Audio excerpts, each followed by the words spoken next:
Bienvenue dans l'émission Saveurs divines. Cette bonne nouvelle du royaume sera prêchée dans le monde entier pour servir de témoignage à toutes les nations. Alors viendra la fin. Ce pain céleste vous est présenté par Immaculée Niraneza.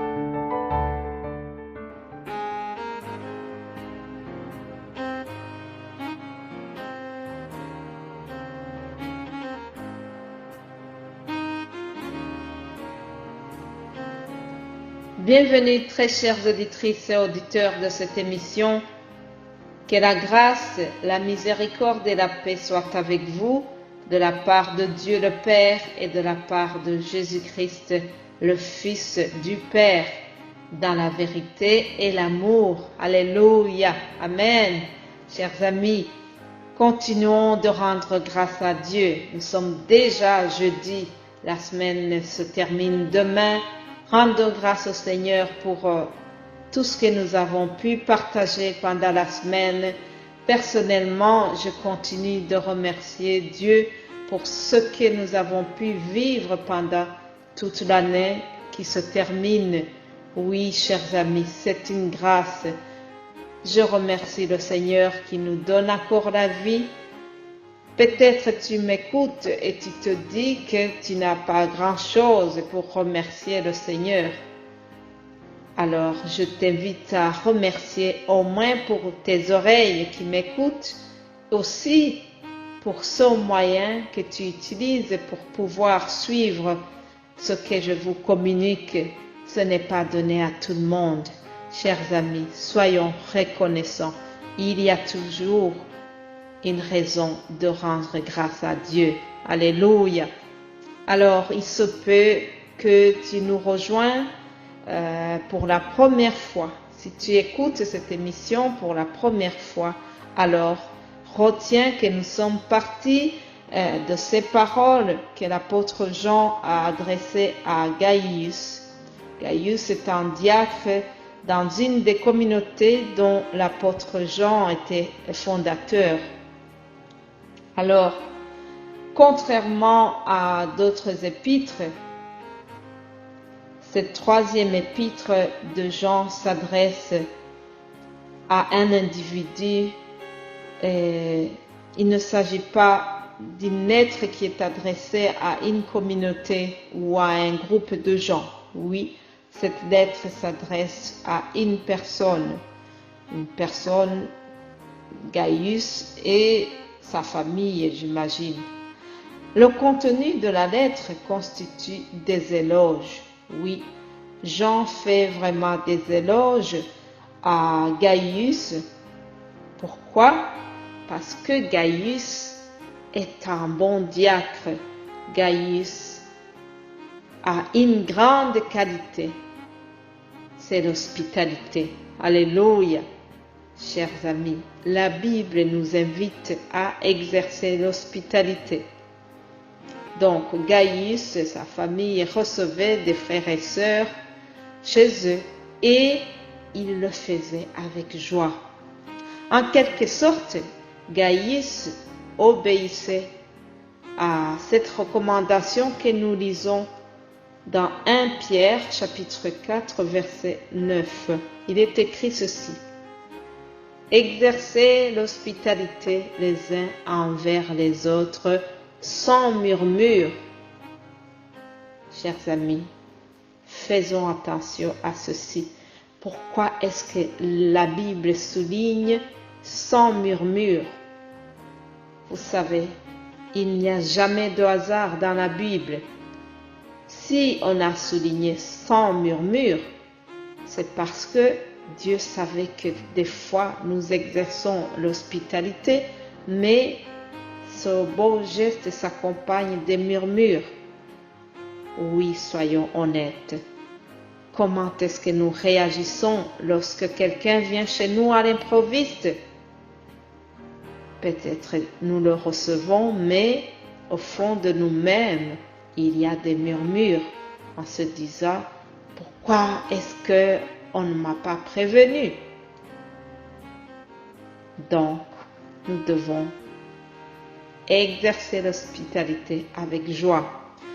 Il est vrai que dans cette période de Covid, les mesures sanitaires nous poussent à être moins hospitaliers, mais dès que cela redevient possible, chers amis, exerçons l'hospitalité sans murmure. Alléluia. J'ai vraiment tenu à souligner cela car je trouvais que nous devons garder ce bon exemple de Monsieur Gaius. Alors, tant que je suis sur ce personnage, il y a un principe à ne pas oublier concernant l'hospitalité. C'est que le sens unique est à éviter. Chers amis, je répète, le sens unique est à éviter dans le domaine de l'hospitalité. Qu'est-ce que cela veut dire? Je vais vous dire que si nous aimons être reçus, faisons un effort de recevoir les autres aussi. Ah oui, ça ne doit pas se faire dans un seul sens. Alors vous vous dites que peut-être j'ai loupé le thème de la semaine, mais non, je suis encore dans le thème.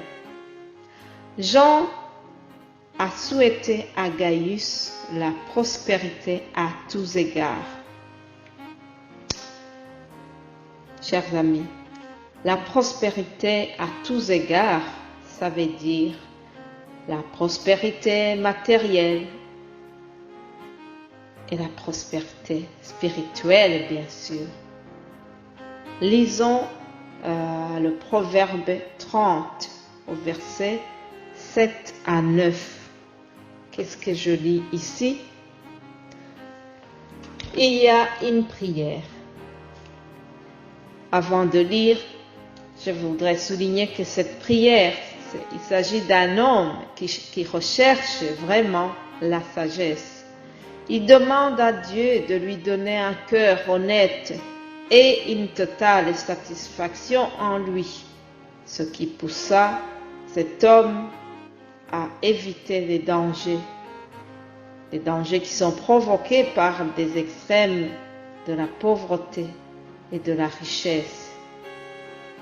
En fait, il s'est rendu compte que s'il se mettait à posséder trop de choses, il risquerait de ne plus dépendre de Dieu. Aussi, il s'est dit, s'il m'arrivait de tomber dans la pauvreté, je serais tenté de renier le Seigneur. Alors, il a fait cette belle prière et c'est sur cette prière que je terminerai ce message. Lisons Proverbe 30, versets 8 à 9. Il dit ceci. Éloigne-moi de la fausseté et la parole mensongère. Ne me donne ni pauvreté ni richesse. Accorde-moi le pain qui m'est nécessaire, de peur que dans l'abondance je ne te renie et ne dise qui est l'Éternel, ou que dans la pauvreté je ne dérobe et ne m'attaque au nom de mon Dieu. Ça, c'est une sagesse extraordinaire. J'ai beaucoup aimé la prière de cet homme. Éloigne-moi la fausseté. Ne me donne ni pauvreté ni richesse. Accorde-moi le pain qui m'est nécessaire. Alléluia. Voilà mon souhait pour vous, chers amis. Que Dieu vous donne juste ce que vous avez besoin au quotidien. Que Dieu vous fasse prospérer à tous égards. C'est ma prière pour vous, au nom de Jésus-Christ. Amen.